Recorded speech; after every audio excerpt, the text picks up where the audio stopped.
여러분 믿을 수 있나요? 중동 왕족 여성, 그것도 사우디 알사우드 가문의 직계 공주가 서울 한남동의 평범한 세탁소 청년에게 모든 걸 걸었다는 사실을요. 억만장자 집안, 두바이 펜트하우스, 왕족 신분까지 내려놓고 그녀가 마지막으로 선택한 건 바로 빨래였습니다. 하지만 이 이야기는 단순한 사랑 이야기가 아닙니다. 왕궁과 세탁소, 아랍어와 한복, 이슬람 율법과 한국정, 그 충돌과 화해, 그리고 예상치 못한 배신과 음모가 담긴 진짜 K-드라마 같은 이야기죠. 그녀가 왜 어떻게 그런 선택을 했는지, 그리고 그 남자는 도대체 어떤 사람이었을까요?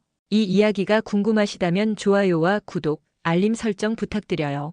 그리고 우리 대한민국 남자가 멋있다면 댓글로 남겨주세요. 안녕하세요. 저는 사우디 리야드에서 온 라일라 알사우드입니다. 하지만 지금은 서울 한남동 작은 세탁소의 사장 부인이죠. 제 인생을 완전히 바꿔놓은 그 남자 이야기 지금부터 들려드릴게요. 여러분, 제가 처음부터 왕녀였던 건 아니랍니다. 그냥 평범한 사람이었어요. 아니, 그렇게 생각했죠. 사우디 왕실에서 태어나 자라면서도 저는 늘 제 인생이 뭔가 다른 길을 가야 한다고 느꼈습니다. 매일 밤 몰래 한국 드라마를 보며 자유를 꿈꿨어요. 화려한 궁전 안에서도 제 마음은 항상 저 멀리 날아가고 싶어 했습니다. 다른 나라에서는 여성들이 얼마나 자유롭게 살아가는지, 그들이 자신의 꿈을 어떻게 이루는지 드라마를 통해 배웠어요. 그럴 때마다 가슴이 뛰었습니다. 그날도 평소처럼 유엔 외교 훈련을 받고 있었어요. 제 꿈은 늘 외교관이었거든요. 국제관계에 관심이 많았고 세계 여러 나라를 여행하며 다양한 문화를 경험하고 싶었습니다. 그런데 갑자기 아버지에게서 연락이 왔습니다. 결혼식이 다음 달로 정해졌다는 소식이었죠. 상대는 48세 왕자였습니다. 제 나이의 2배가 넘는 사람과 정략 결혼이라니 가슴이 철렁 내려앉았어요. 머릿속이 하얘지면서 온몸이 떨렸습니다. 손발이 차갑게 식었고 숨쉬기조차 힘들었어요. 아버지께 아직 준비가 안 됐다고 떨리는 목소리로 말했죠. 그러자 아버지는 단호하게 말씀하셨어요. 내 의견을 물은 적 없으며 이건 왕실의 결정이라고요. 그 순간 제 인생이 무너지는 것 같았습니다. 눈물이 왈칵 쏟아질 것 같았지만 꾹 참았어요. 왕녀에게 눈물은 약점일 뿐이니까요. 아버지의 단호한 표정에서 제 의견이 전혀 중요하지 않다는 것을 느꼈습니다. 그때부터 우리 이복 사촌 자카리아가 저를 감시하기 시작했습니다. 사우디 문화부 차관이라는 직책을 가진 자카리아는 제게 계속 결혼을 강요했어요.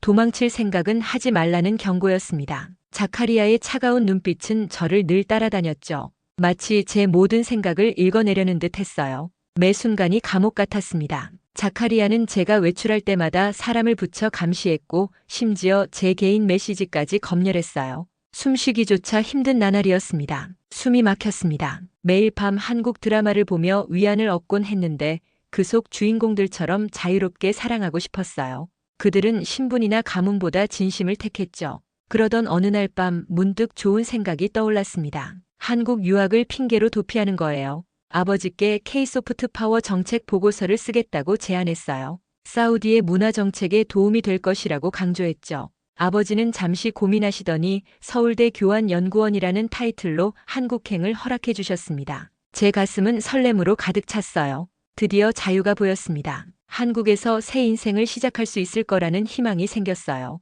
그때는 몰랐죠. 한남동 세탁소에서 진짜 사랑을 만나게 될 줄은요. 한국에 도착한 첫날부터 모든 것이 신기했어요. 높은 빌딩들, 바쁘게 오가는 사람들, 그리고 무엇보다 자유로운 분위기가 좋았습니다. 서울대 근처 한남동에 작은 아파트를 구했어요. 처음으로 혼자 사는 공간이었죠.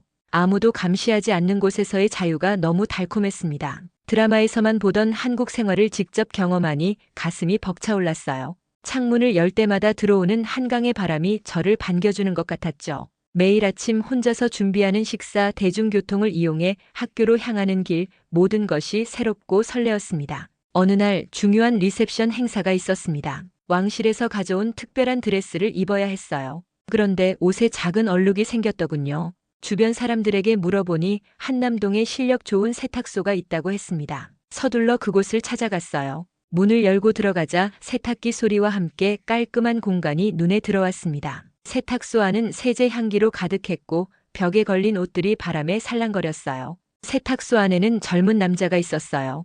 바로 태훈이었죠. 처음 본 순간부터 뭔가 다르다고 느꼈습니다. 내 드레스를 건네며 급하게 세탁해달라고 부탁했어요. 하지만 태우는 천천히 드레스를 살펴보더니 고개를 저었습니다. 이런 고급 원단은 특수 세탁이 필요하다며 시간이 더 걸린다고 했어요. 태훈의 손가락이 드레스 원단 위를 조심스럽게 움직이며 전문가다운 눈빛으로 살폈습니다. 기다릴 시간이 없었습니다. 행사까지 단 2시간밖에 남지 않았어요. 조금 강하게 나오며 서둘러 달라고 요구했죠. 태훈의 표정이 굳어졌어요.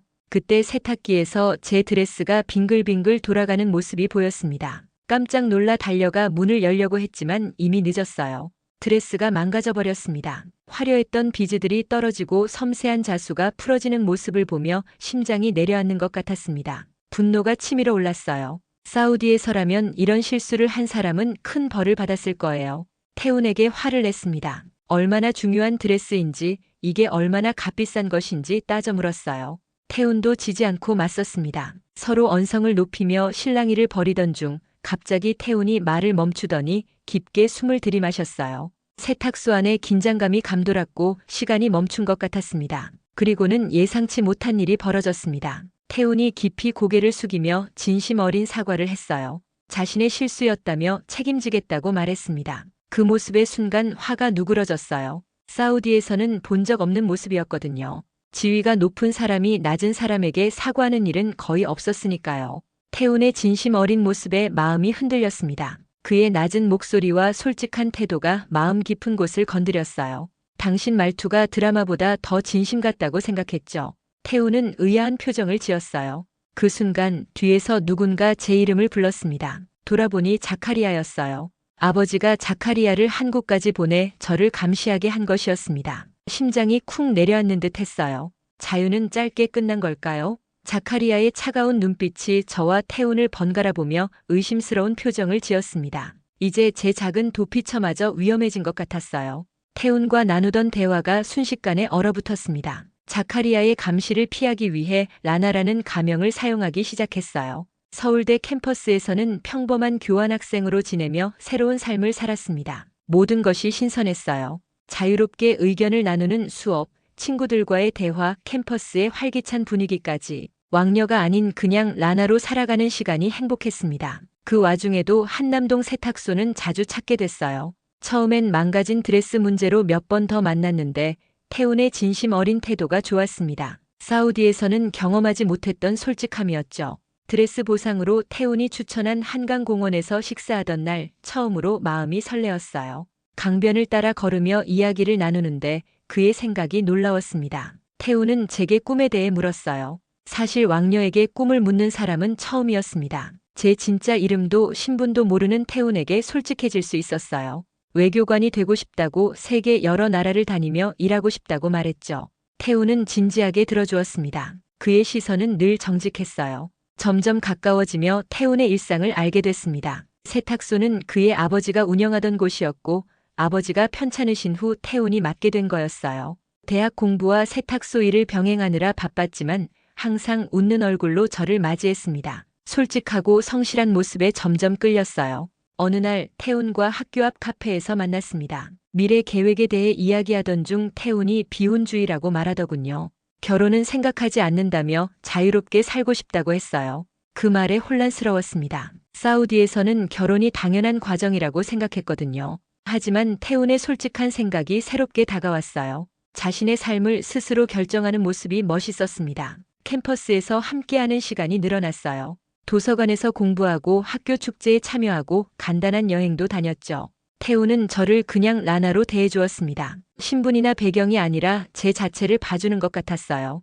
이런 경험은 처음이었습니다. 마음이 점점 더 그에게로 기울어졌어요. 하지만 행복한 시간은 오래가지 않았습니다. 어느 날 자카리아가 학교 앞에서 저를 기다리고 있었어요. 태훈과 함께 있는 모습을 봤다며 경고했습니다. 태훈의 배경을 조사했다고 했어요. 평범한 세탁소 직원과 사우디 왕녀가 어울릴 수 없다고 더 이상 만나지 말라고 협박했습니다. 자카리아의 차가운 눈빛에 두려움이 밀려왔어요. 자카리아는 태훈이 어떤 사람인지 모든 것을 조사했다고 말했습니다. 그의 가족 배경, 경제 상황, 심지어 학교 성적까지. 가슴이 철렁 내려앉았어요. 태훈에게 위험이 닥칠까 걱정됐습니다. 자카리아는 곧 아버지께 보고할 거라며 으름장을 놓았어요. 그날 밤 잠을 이룰 수 없었습니다. 자유롭게 사랑할 권리조차 없는 현실이 가슴 아팠어요. 다음 날 태훈에게 당분간 만나지 말자고 문자를 보냈습니다. 이유를 설명할 수 없어 답답했어요. 태훈의 대답은 간단했습니다. 내 선택을 존중한다고 필요할 때 언제든 연락하라고 했어요.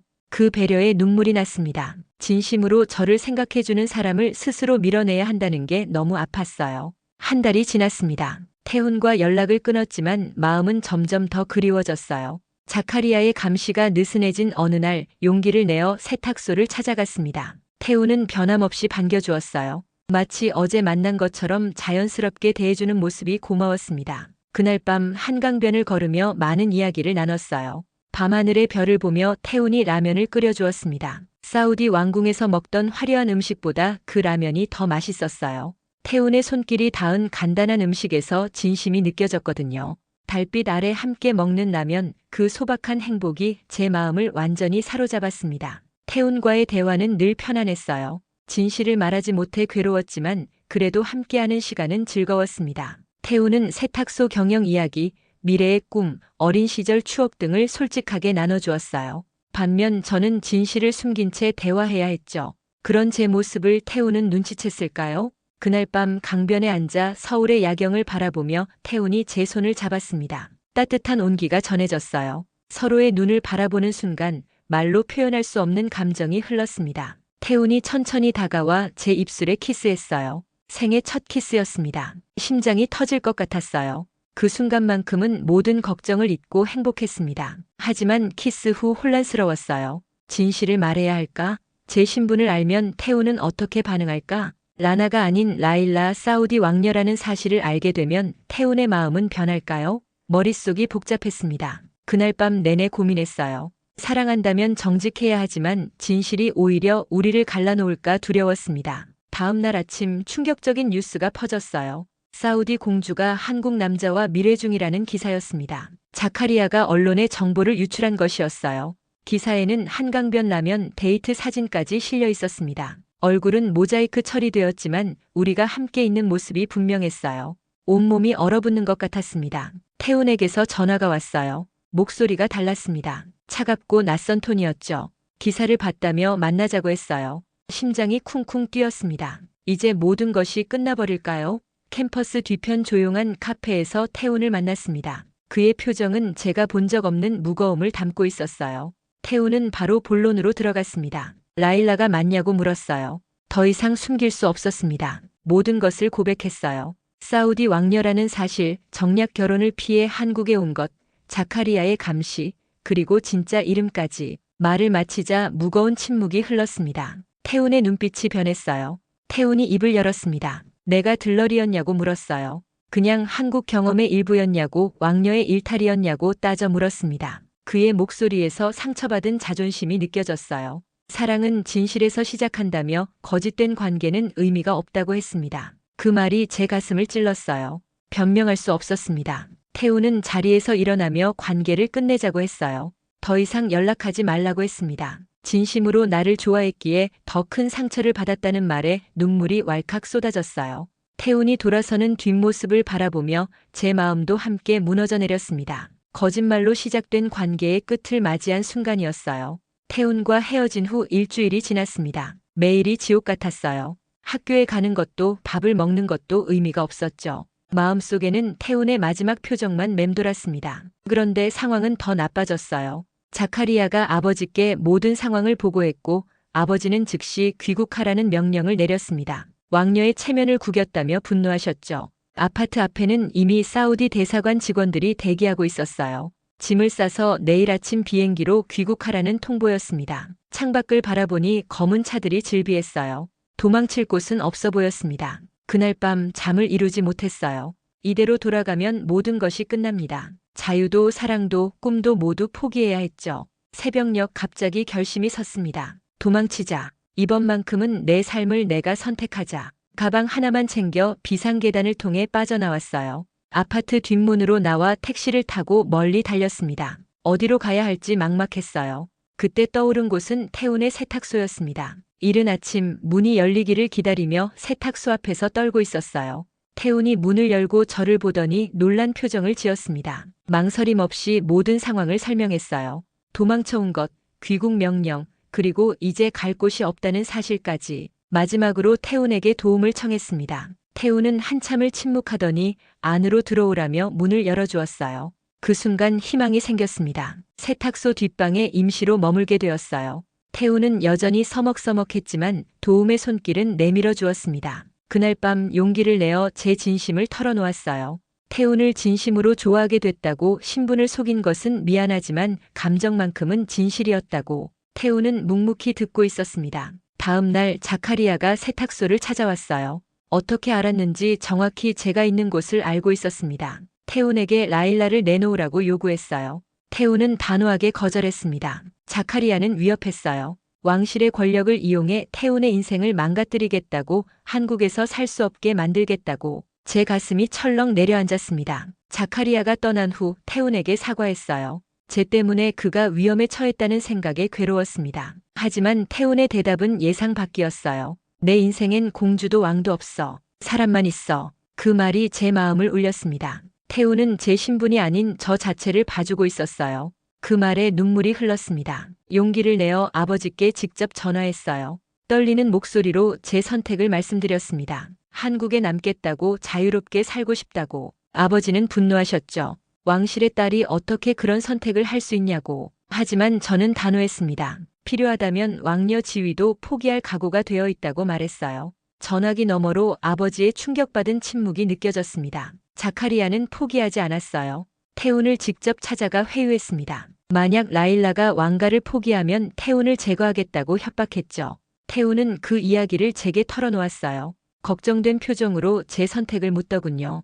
왕녀의 삶으로 돌아갈지 아니면 모든 것을 버리고 새 출발을 할지. 깊은 생각 끝에 결심했습니다. 제 마음은 이미 정해져 있었어요. 왕실, 부, 권력, 그 어떤 것도 진정한 자유와 사랑보다 중요하지 않았습니다. 태훈에게 제 결정을 말했어요. 그의 눈빛이 달라졌습니다. 그 안에서 존중과 사랑을 읽을 수 있었어요. 태훈은 제 손을 잡으며 함께하겠다고 약속했습니다. 그 순간 제 인생에서 가장 행복한 결정을 내렸다고 확신했어요. 자카리아의 협박은 곧 현실이 되었습니다. 태훈의 세탁소에 갑자기 불법 민원이 쏟아지기 시작했어요. 위생 점검, 소방 점검, 세무 감사까지. 모두 자카리아가 배후에서 조종하고 있었죠. 세탁소는 매일 새로운 문제로 시달렸습니다. 가슴이 아팠어요. 제 선택이 태훈에게 해를 끼친다는 사실이 괴로웠습니다. 태훈은 놀라운 인내심을 보여주었어요. 모든 검사와 감사에 차분히 대응했습니다. 세탁소는 원래 깨끗하게 운영되어 왔기에 큰 문제는 없었지만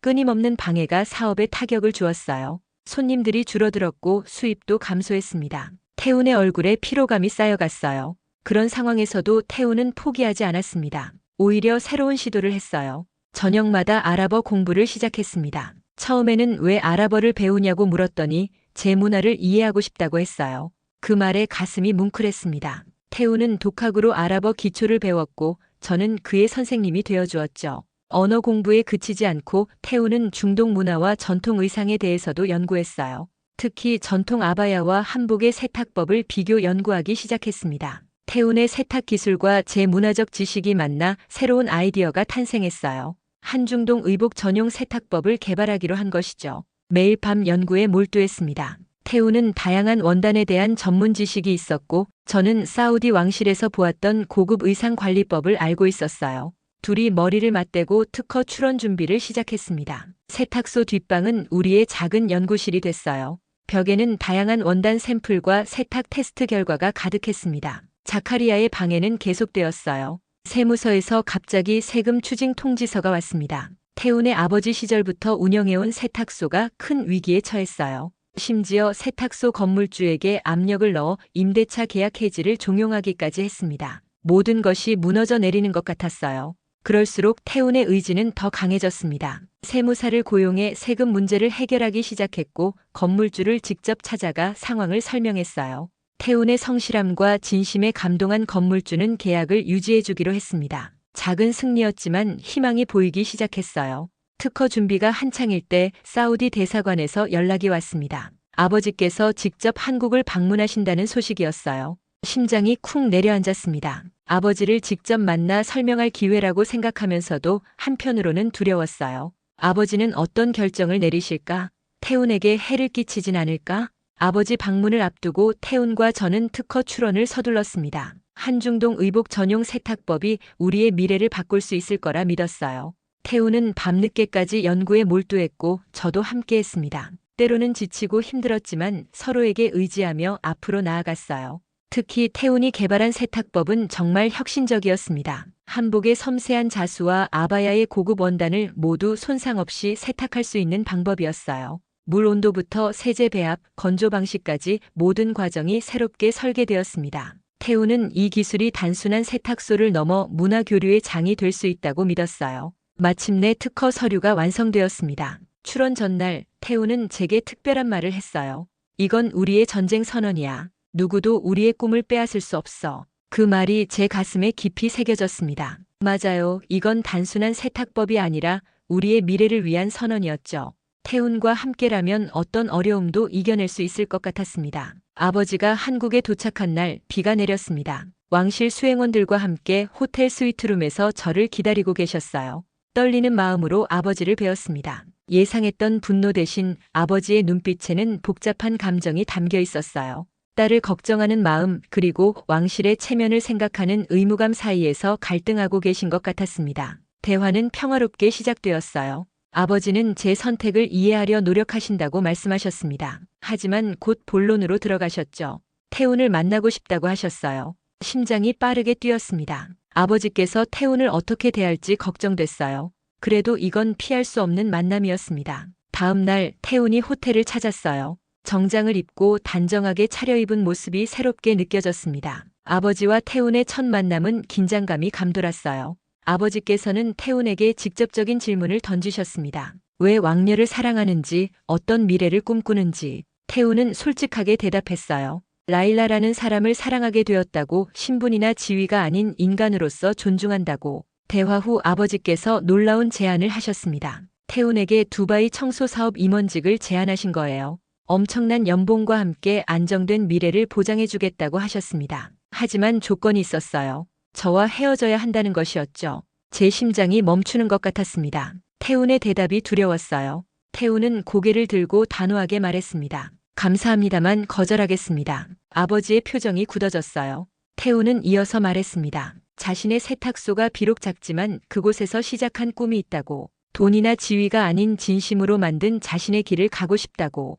그리고 무엇보다 저를 진심으로 사랑한다고 말했어요. 그 말에 제 눈에 눈물이 고였습니다. 아버지는 한참을 침묵하시더니 마지막 시험을 제안하셨어요. 태훈에게 사우디를 방문해 한 달간 체류하며 왕실 문화를 경험하라는 것이었습니다. 그 기간 동안 태훈의 신념과 인성을 시험하겠다고 하셨죠. 태훈은 망설임 없이 수락했습니다. 제 마음은 기쁨과 걱정이 뒤섞였어요. 한 달 후 태훈은 사우디로 떠났어요. 매일 연락했지만 태훈이 어떤 시험을 받고 있는지 자세히 알 수 없었습니다. 밤마다 기도했어요. 태훈이 포기하지 않기를, 우리의 사랑이 모든 시험을 이겨내기를. 마침내 태훈이 돌아온다는 소식을 들었어요. 공항에서 기다리는 동안 가슴이 떨렸습니다. 태훈의 모습이 보이자 달려가 안겼어요. 태훈의 얼굴은 지쳐 보였지만 눈빛은 더욱 단단해져 있었습니다. 사우디에서 어떤 일이 있었는지 물었죠. 태훈은 미소 지으며 이야기했어요. 왕실에서 다양한 시험을 받았다고 했습니다. 코란 구절을 암송하라는 요구도 있었고 사우디 문화에 대한 이해도 테스트도 있었죠. 하지만 태훈은 준비가 되어 있었어요. 제가 떠나기 전부터 아랍어를 공부했고 코란의 주요 구절들도 공부해 두었던 거죠. 가장 중요한 시험은 태훈의 진정성을 확인하는 것이었어요. 태훈은 단순히 외워서가 아니라 진심으로 이해하려 노력했죠. 그리고 마지막으로 왕실의 세탁 기술과 중동 시장 사업 계획을 제출했다고 했습니다. 한중동 의복 전용 세탁법을 기반으로 한 비즈니스 모델이었어요. 태훈의 말을 들으며 가슴이 뭉클했어요. 힘든 시험을 이겨낸 태훈이 자랑스러웠습니다. 그리고 그날 저녁 아버지에게서 연락이 왔어요. 태훈의 시험 결과가 통과되었다는 소식이었습니다. 아버지께서는 태훈의 성실함과 진정성에 감동받으셨다고 했어요. 그리고 우리의 관계를 인정해 주시겠다고 하셨습니다. 눈물이 왈칵 쏟아졌어요. 결혼식 날 하늘은 맑고 푸르렀습니다. 한복과 아바야를 혼합한 특별한 홀레복을 입었어요. 태훈은 전통 한복 위에 사우디 스타일의 요소를 더한 옷을 입고 있었죠. 두 문화가 하나로 어우러진 모습이 아름다웠습니다. 한남동 작은 정원에서 소박하게 치러진 결혼식이었지만 제 인생에서 가장 빛나는 순간이었어요. 아버지께서도 참석해 주셨습니다. 처음에는 왕실 의전에 맞지 않는다며 망설이셨지만 결국 딸의 행복을 위해 한국을 다시 찾아주셨어요. 아버지의 눈에도 이제는 인정과 축복의 마음이 담겨 있었습니다. 그 모습에 가슴이 뭉클했어요. 하객들이 모두 모였을 때 갑자기 문이 열리며 자카리아가 들어왔습니다. 모두의 시선이 그에게 집중됐어요. 자카리아는 마지막으로 결혼을 막으려 했습니다. 우리의 결합이 왕실의 수치라며 소리쳤어요. 긴장감이 감돌았습니다. 그때 아버지께서 일어나셨죠. 아버지는 자카리아에게 단호하게 명령하셨습니다. 더 이상 방해하지 말고 돌아가라고 했어요. 자카리아는 믿을 수 없다는 표정을 지었지만 결국 왕의 명령을 거역할 수 없었죠. 떠나는 자카리아의 뒷모습을 보며 안도했습니다. 마지막 장애물도 사라진 거였어요. 결혼식 후 태훈과 저는 한남동의 세탁소 본사를 설립했습니다. 한중동 의복 전용 세탁법 특허를 기반으로 한 새로운 사업이었어요. 처음에는 작은 시작이었지만 점차 입소문이 퍼지기 시작했습니다. 특히 한국에 거주하는 중동인들과 중동에 관심 있는 한국인들 사이에서 인기를 얻었어요. 사업이 성장하면서 중동 시장으로 진출할 기회가 왔습니다. 두바이의 첫 번째 해외 지점을 열었어요. 아버지의 지원도 큰 힘이 되었습니다. 태훈의 세탁 기술과 제 문화적 배경이 만나 시너지를 이루었죠. 한클린 아라비아라는 이름의 우리 회사는 빠르게 성장했어요. 사업 성공으로 태훈이 세탁소를 시작할 때 졌던 빚도 모두 갚을 수 있었습니다. 경제적 안정을 찾은 우리에게 또 다른 기쁨이 찾아왔어요. 바로 첫 아이 하디야의 탄생이었습니다. 하디야는 아랍어로 선물이라는 뜻이에요. 정말 하늘이 내려준 선물 같은 아이였죠. 하디야는 두 문화의 장점을 모두 가진 아이로 자라고 있어요. 한국어와 아랍어를 동시에 배우고 두 나라의 전통을 모두 경험하며 성장하고 있습니다. 가끔 아버지께서 영상통화로 손녀를 보시며 행복해하시는 모습을 볼 때면 제가 선택한 길이 옳았다는 확신이 들어요. 사업은 계속 성장했고 우리의 이야기는 많은 사람들에게 희망이 되었습니다. 신분과 문화의 차이를 넘어 진정한 사랑을 이룬 이야기로 알려졌죠. 특히 자유롭게 삶을 선택하기 어려운 환경에 있는 여성들에게 용기를 주는 이야기가 되었어요. 세탁소에서 시작된 작은 사랑이 이제는 두 문화를 잇는 다리가 되었습니다. 태훈과 저는 종종 처음 만났던 그 세탁소를 찾곤 해요. 모든 것이 시작된 곳이니까요. 그곳에서 지난 시간을 돌아보며 미래를 그려봅니다. 앞으로도 많은 도전이 있겠지만 태훈과 함께라면 어떤 어려움도 이겨낼 수 있을 거라 믿어요. 한국과 사우디 두 나라의 문화와 전통이 만나 새로운 가치를 창조한 우리의 이야기. 세탁소에서 시작된 사랑이 이제는 많은 사람들에게 영감을 주는 이야기가 되었습니다. 왕궁을, 아니 제 마음속 감옥을 버리고 세탁소에서 찾은 진정한 자유와 사랑. 그것이 바로 제 인생의 가장 아름다운 선택이었어요. 여러분, 오늘 이야기 어떠셨나요? 제 이야기가 마음에 드셨다면 좋아요 누르시고 다음 이야기도 놓치지 않으시려면 구독과 알림 설정도 꼭 해주세요. 댓글로 여러분의 생각도 들려주세요. 시청해주셔서 감사합니다.